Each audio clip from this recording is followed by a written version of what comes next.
So I'm working on this new graph. The idea is it's really based on the idea of the hierarchy of competency. So on the bottom is the novice, you move up to apprentice, then into journeyman, and then down into mastery. But it also overlays perfectly with the idea of of how much light is received. So partial light to full light, and how much light is applied. Not applying it or asleep to fully applying it or awake. And so we have this kind of overlay of all of this.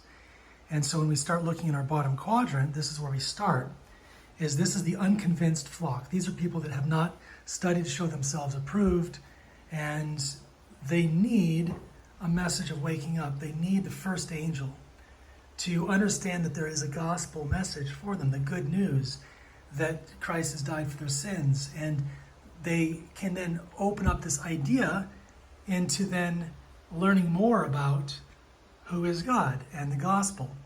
And in this, we have the uncalled flock. And the way to reach these two quadrants is going to be using different hands. And there's different hands to open. There's a hand of medical missionary to open the door, missional business, or whatever God would put on your heart. There isn't one way to reach people. There's multiple ways. But in that, when we reach them, the message is the second angel's message, and that is to stand up, to come out of her, my people, to be distinct. Right?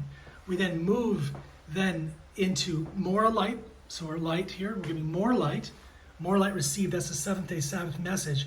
That will bridge them over into the next quadrant. To bridge them in the next quadrant, they need to make a choice of who they serve.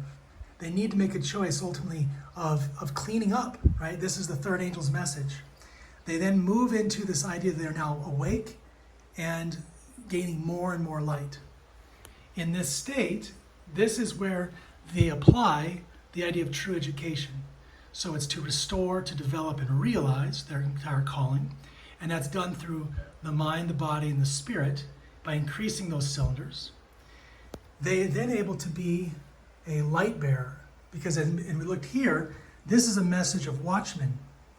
Yeah, but it's not as convincing as a message of a light bearer. So now we can go back to this quadrant as a light bearer, and we can give that fourth angel the message of 18 of living the gospel message.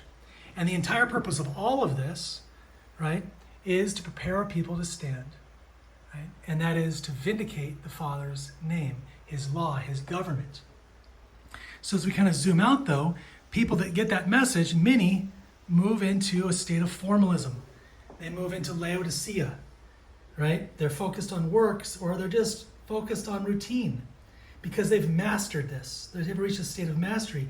Revelation 3:7 says, you are in need of nothing. You are rich. You have no need of anything anymore.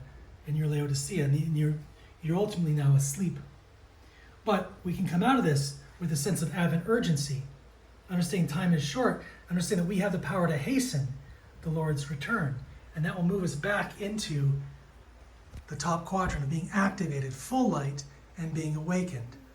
And from this, the way we can continue to move upwards is through nature, because nature is our lesson book, agriculture, right? Being in nature, understanding his ways.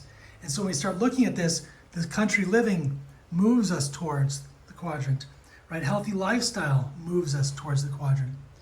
Okay?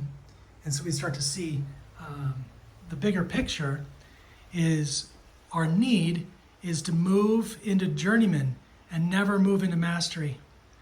We should never become masters of this of